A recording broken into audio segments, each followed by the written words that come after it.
પ્રધાનમંત્રી નરેન્દ્ર મોદીએ બિહાર ખાતેથી રાષ્ટ્રીય મખાના બોર્ડનો કરાવ્યો શુભારંભ. દેશભરમાં મખાના ઉત્પાદન અને તેને લગતી ટેકનોલોજીના વિકાસને મળશે વેગ.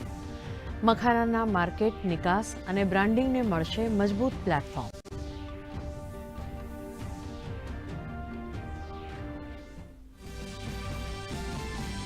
બિહારને રેલ, એરપોર્ટ, વીજળી અને પાણી સહિત વિવિધ વિભાગોના વિકાસ પ્રકલ્પોની ભેટ.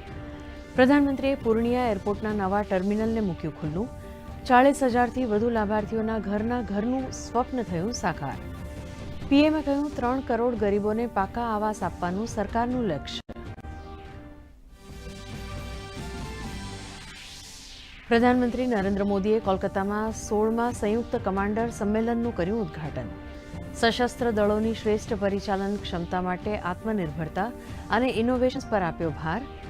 વિષમ પરિસ્થિતિઓ અને પડકારો વચ્ચે સશસ્ત્ર દળોના સાહસ અને શૌર્યની કરી પ્રશંસા.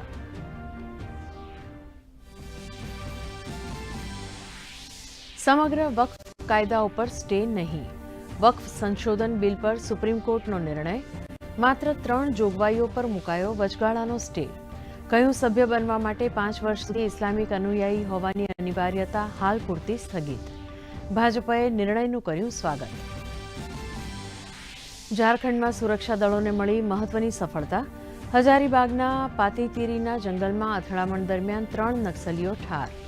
AK-47 સહિત મોટા પ્રમાણમાં હથિયારો જપ્ત. ગૃહમંત્રીએ કહ્યું દેશ નક્સલવાદથી થશે મુક્ત.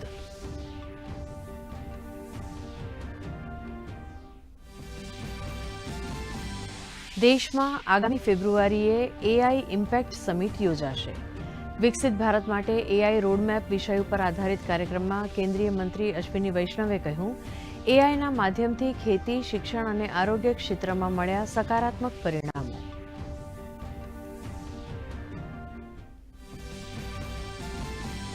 સત્તરમી સપ્ટેમ્બરે પ્રધાનમંત્રી નરેન્દ્ર મોદીના જન્મદિવસની વિશેષ રીતે ઉજવણી. નરેન્દ્ર મોદી સ્ટેડિયમ સહિત વિવિધ સ્થળોએ 600થી વધુ મેગા બ્લડ ડોનેશન કેમ્પનું આયોજન. તો સ્વસ્થ નારી સશક્ત પરિવાર અભિયાન અંતર્ગત આરોગ્ય ક્ષેત્રે મહાઝુંબેશની કરાવાશે શરૂઆત.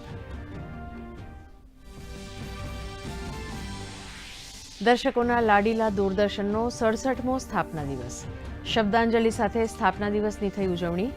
મહાભારત, રામાયણ, હમલોગ અને બુનિયાદ સહિતની આઇકોનિક શ્રેણી દ્વારા રાષ્ટ્ર નિર્માણમાં મહત્વનું યોગદાન.